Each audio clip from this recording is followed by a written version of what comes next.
4,000 years ago in ancient Mesopotamia, people noticed a dark, thick sludge naturally seeping through cracks in the earth. They had no idea where it came from, but they quickly realized its utility. Sumerians smeared this sticky substance on their wooden boats to make them waterproof, and builders in Babylon eventually used it as mortar to reinforce their brick walls. By the time this substance reached ancient Egypt, its role had changed. The Egyptians discovered it possessed remarkable preservation qualities. They integrated it into mummification rituals, applying it to protect bodies and the dark casing of caskets like this one from the effects of time. Thousands of miles away in China, engineers took a more proactive approach. Instead of waiting for the liquid to seep to the surface, they drove long, hollow bamboo pipes deep into the ground to extract it, using the substance as a reliable heat source for their homes. For millennia, humanity utilized this localized resource for basic survival and architecture. Distinct empires incorporated it into their daily lives, with absolutely no comprehension of what the fluid actually was or how it formed. Despite the popular myth, this substance does not come from the remains of dinosaurs. You are looking at its true source: billions of microscopic marine organisms and algae that lived in ancient oceans nearly 400 million years ago. This shows the immensely slow geological reality of its creation. When those microscopic organisms died, they sank to the ocean floor and were buried under endless, heavy layers of sediment and sand. Over millions of years, this stacking created an environment of extreme downward pressure. Deep underground, the Earth's internal heat acts as an oven. Once the temperature of that pressurized matter surpasses 60 degrees Celsius, it undergoes a chemical transformation. It cooks into a waxy material known as kerogen. As the temperature pushes closer to 120 degrees, that kerogen breaks down entirely, liquefying into crude oil. Because this newly formed liquid is lighter than the water trapped in the Earth, it forces its way upward. It migrates through rock crevices until it hits an impenetrable ceiling of solid stone, gathering into massive, pressurized subterranean pools. Entire civilizations lived, fought, and collapsed on the surface, unknowingly walking directly above highly pressurized underground oceans of concentrated energy.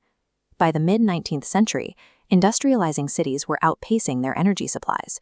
Most homes were illuminated by whale oil, but as this photograph shows, industrial-scale hunting was depleting the resource. Prices skyrocketed, and the world began looking for a cheaper alternative. That alternative arrived in 1846, when crude oil was refined into a fluid called kerosene. This discovery triggered a rush to the ground, leading to Edwin Drake drilling the first successful commercial oil well in Pennsylvania in 1859. Suddenly, the glass oil lamp became the center of a massive new industry. While thousands of people rushed to drill their own wells, John D. Rockefeller focused on what happened after the oil left the ground. He calculated that while finding oil was a volatile gamble, controlling the refinement process was a guaranteed route to wealth. Rockefeller built his empire on that bottleneck.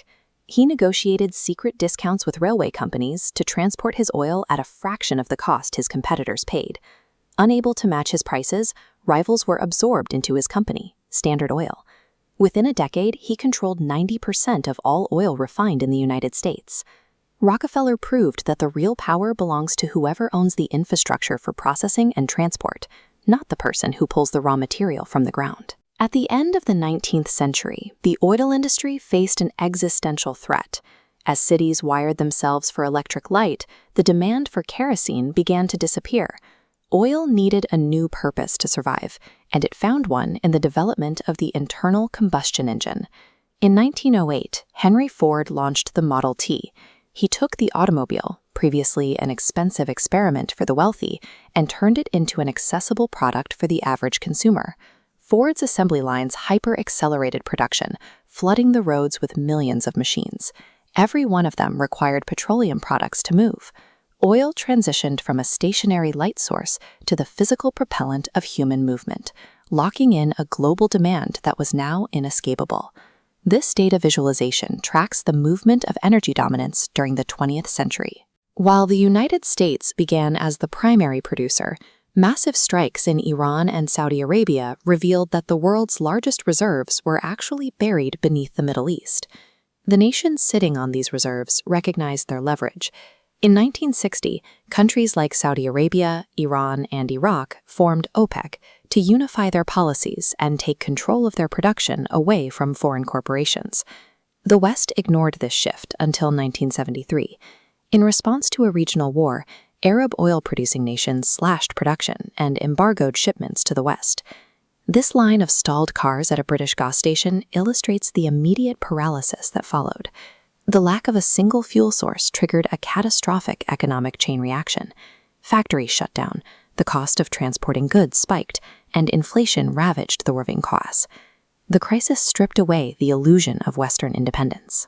It proved that modern civilization could be brought to an absolute standstill simply by restricting the flow of one specific fluid. 4,000 years ago, a Mesopotamian farmer smeared black tar on a wooden boat to keep it afloat. Today, global superpowers structure their entire economies and foreign policies around that exact same substance. We built our most powerful era of human history to rely completely on a finite resource that takes millions of years to form. In doing so, we created our absolute greatest vulnerability.